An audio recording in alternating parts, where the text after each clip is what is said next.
एक नई वीडियो के साथ आज मैं फिर हाजिर हूं। आपका होस्ट और दोस्त क्रांति जोशी आपका स्वागत करता हूं मेरे वी मास्टर में। इसमें हम लेके आते हैं वर्ल्ड अफेयर्स और डिफेंस के दिन भर की टॉप खबरें। तो चलिए जान लेते हैं। अपनी सबसे पहली खबर की बात करेंगे तो तेजस MK2 की तरफ से निकलकर सामने आ रही है। आपको पता है कि तेजस MK2 के कुछ 6 प्रोटोटाइप बनाने हैं और इसके बाद किसी एक प्रोटोटाइप को चुन लिया जाएगा इसके मास प्रोडक्शन के लिए। पर उससे पहले इस प्रोटोटाइप के लिए एक क्लॉज था कि जो जी का इंजन है 414 जो कि भारत के अंदर अब बनने वाला है, वो जब तक भारत के अंदर तैयार नहीं होने लगेगा तब तक इसके प्रोटोटाइप में नहीं लग सकता है और तब तक इसके प्रोटोटाइप को बनाने की अनुमति नहीं दी जानी थी। पर अब उस क्लॉज में चेंज किया जा रहा है या कर दिया गया है और जब इसका भारत में निर्माण होने लगेगा उसके बिना भी इन प्रोटोटाइप पे काम कर सकता है। इसको आगे चल के तुरंत इसके लिए पैसे दिए जाने वाले हैं और जैसे ही पैसे दिए जाएंगे कुछ 5 से 6 साल लगेगा इसके प्रोटोटाइप डेवलप होने में। अभी 5 से 6 साल और लगेगा प्रोटोटाइप डेवलप होने में। जितनी जल्दी इसके लिए पैसे दिए जाएंगे उतना जल्दी ही ये डेवलप हो पाएगा। हम जानते हैं कि अभी जी को भारत के अंदर निर्माण करने की इंजन को अनुमति नहीं मिली है, यूएस के द्वारा वो अनुमति दी जानी है। हालांकि एक MOU पे साइन हो चुका है जो कि हमारे प्रधानमंत्री जब अमेरिका गए हुए थे तब वहां पर हुआ है। पर इसके क्या प्रोसेस होने वाला है, इसमें कौन कौन सी कंपनियां भाग लेने वाली हैं, ये सब अभी क्लियर नहीं हुआ है। तो ये सब चीज़ों का खाका खींचा जाएगा तब जाके भारत के अंदर इसका निर्माण स्टार्ट होगा और तब जाके ये तेजस MK2 को पावर करेगा। वही बात अगर हम लोग कर लें तेजस MK1A की, तो इसमें 2 चीज़ों में सक्सेस हासिल हुई है। एक अस्त्र के इंटीग्रेशन को लेकर और दूसरा जो एल्टा का SPJ पॉड है TED-222 उसके इंटीग्रेशन को लेकर। इन दोनों इक्विपमेंट का ग्राउंड वाइब्रेशन टेस्ट कर लिया गया है। इसके अलावा स्ट्रक्चरल कपलिंग टेस्ट भी कर लिया गया है। इन दोनों की खासियत यह है कि आप जानते हैं कि Astra beyond visual range air to air missile है।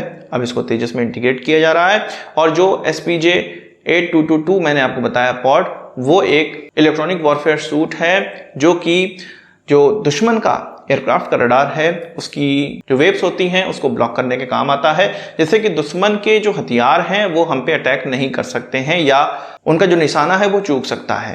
तो इस कारण से इसका इस्तेमाल किया जाएगा। तो ये सारी चीज़ें तेजस MK1A में होने हैं और ये आगे चल के जो एयरफोर्स को डिलीवर किए जाएंगे तेजस उनमें लगेगा। इसके ट्रायल अब किए जा रहे हैं।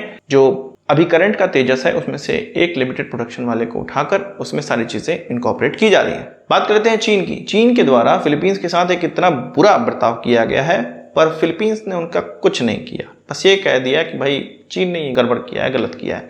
असल में एक आइलैंड है सोआल आइलैंड जिसमें कि फिलीपींस की जो नेवी है उसके जवान तैनात रहते हैं। अब इन जवानों को जो रसद सामग्री है वो पहुंचाने के लिए फिलीपींस की 2 चार्टर शिप गई और उनके साथ फिलीपींस की कोस्ट गार्ड भी गई। वहीं मिल गए चीन के कोस्ट गार्ड के लोग और उन्होंने इनका रास्ता रोका और साथ ही साथ इन पर वाटर कैनन से हमला भी किया। वाटर कैनन में किसी के इंजर होने की संभावना नहीं है या कोई भी आशा नहीं जताई जा रही या ऐसी कोई क्लैरिफिकेशन नहीं आई है, पर रसद सामग्री वहां तक नहीं पहुंचने दिया इस वाटर कैनन के माध्यम से और चीनी सैनिकों ने उनको वापस कर दिया है। यहाँ पर फिलीपींस का ये कहना है कि ये गलत है और UN के नियमों के खिलाफ है इंटरनेशनल वाटर में।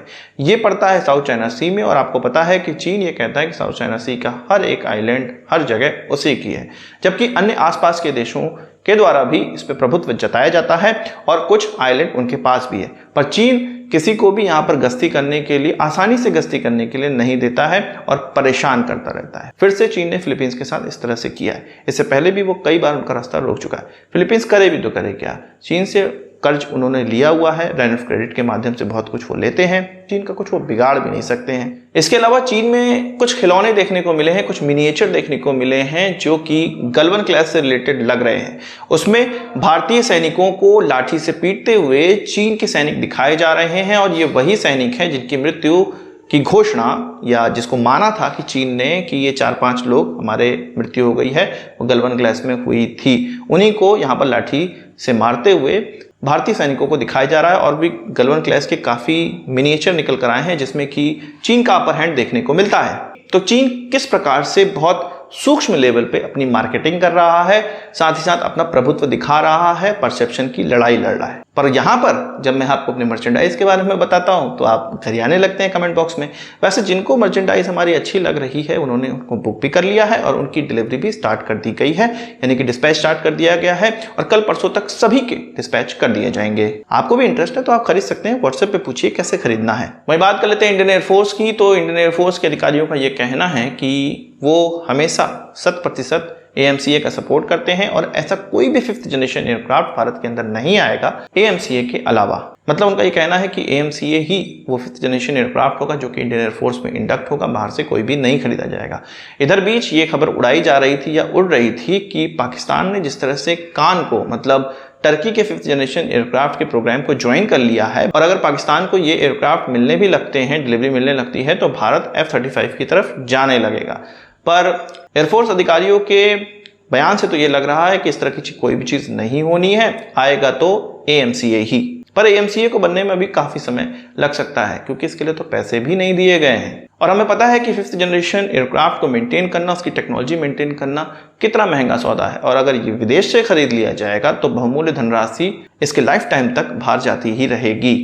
इसीलिए देसी 5th जनरेशन एयरक्राफ्ट होना ही आवश्यक है, भले ही वो 5th जनरेशन एयरक्राफ्ट के मापदंडों में बहुत हद तक खरा ना उतरता हो, पर फिर भी धीरे धीरे उसका इंप्रूवमेंट किया जा सकता है। पर बहुमूल्य धनराशि भारत के अंदर तो रहेगी। आप क्या कहना है इस चीज पर कमेंट बॉक्स में जरूर बताइएगा। आज की इस वीडियो के लिए बस इतना ही। आशा करता हूँ वीडियो पसंद आया होगा, आपको एक बड़ा आत्म से जोड़ देंगे। इस वीडियो संबंधित सवाल सुझाव कमेंट बॉक्स में जोड़ लाइएगा और यदि आपने हमारा चैनल सब्सक्राइब नहीं किया उसे भी कर लीजिए क्योंकि हम इस प्रकार की वीडियो लाते रहते हैं। नमस्कार, थैंक यू, जय हिंद।